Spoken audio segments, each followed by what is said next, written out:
Halo, oke sobat, kembali lagi bersama saya. Dan hari ini saya akan menjelaskan tentang titik leleh. Ya, apa itu titik leleh teman-teman? Jadi titik leleh merupakan temperatur di mana suatu zat padat berubah menjadi zat cair dengan tekanan 1 atmosfer, atau dengan kata lain bahwa fase padat dan fase cair ini berada pada satu titik kesetimbangan yang sama. Namun, jika zat padat yang diamati tidak murni, maka ada penyimpangan dari titik leleh senyawa murninya. Jadi, penyimpangannya itu berupa penurunan titik leleh dan perluasan range titik leleh. Jadi, dengan demikian, maka ketika kita mengetahui titik leleh suatu saat, maka kita dapat mengetahui kemurnian suatu saat tersebut juga. Ya, yang berikutnya adalah faktor-faktor yang mempengaruhi terjadinya titik leleh. Ada beberapa faktor di sini. Yang pertama adalah ukuran kristal, yang kedua adalah banyaknya sampel, dan yang ketiga adalah pengemasan dalam kapiler. Oke, baik teman-teman, dari hari ini saya akan melakukan sebuah percobaan dengan menggunakan sampel. Sampelnya adalah asam benzoat. Di sini saya akan mengukur titik leleh dari asam benzoat. Jadi sebelum kita melakukan pengukuran, yang pertama kita perlu menyiapkan alat dan bahannya. Jadi alat yang perlu disiapkan pertama adalah termometer, gelas kimia, tabung kapiler yang salah satu ujungnya tertutup, pemanas, dan tabung reaksi kecil. Dan bahan yang perlu disiapkan adalah asam benzoat.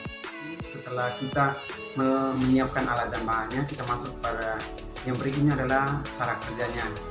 Ya, cara kerja sini yang pertama adalah yang pastinya kita mintakan sampel atau saatnya pada guru pembimbing.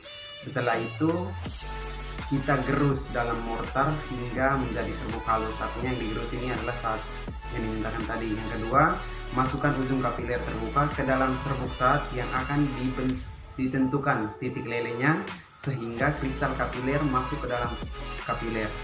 Yang ketiga, angkat kapiler dari serbuk dan dibalik agar ujung yang tertutup menghadap ke bawah.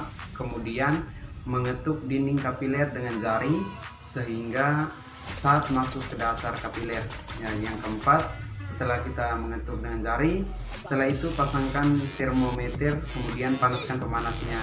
Dan yang terakhir adalah amati semua proses yang terjadi dan catatlah pada angka yang terlihat pada termometer. Kita melakukan cara kerjanya tadi, kita akan memperoleh hasil pengamatan.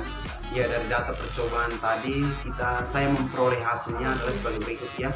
Pada suhu 100 derajat Celcius itu adalah awal dari saat tadi meleleh, dan pada suhu 120 derajat Celcius saat tadi meleleh dengan sempurna atau memasuki tahap akhir. Setelah kita melihat hasil dari pengamatan, kita masuk pada tahap yang berikut adalah pembahasan.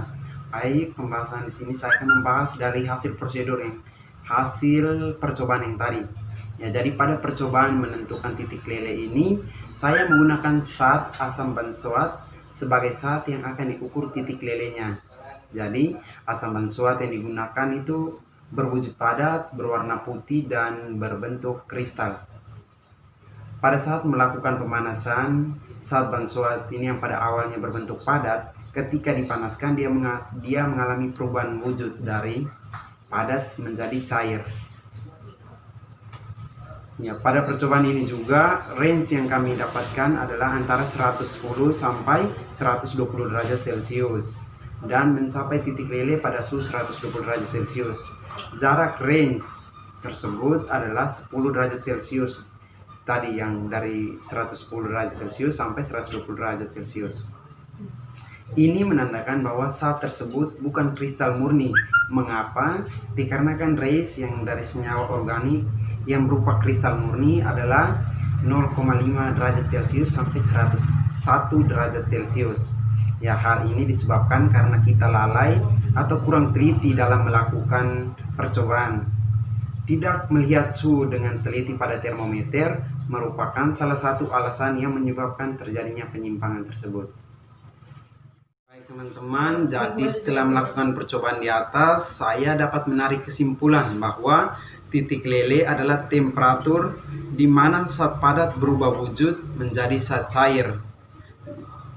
Yang kedua adalah Penyimpangan titik lele dapat disebabkan oleh tidak murninya suatu saat dan kurang teliti. Yang ketiga adalah faktor-faktor yang mempengaruhi titik lele suatu saat adalah pengemasan dalam kapiler, banyaknya sampel, dan ukuran kristal. Oke teman-teman, sekian adalah video dari saya tentang titik lele, dan terima kasih.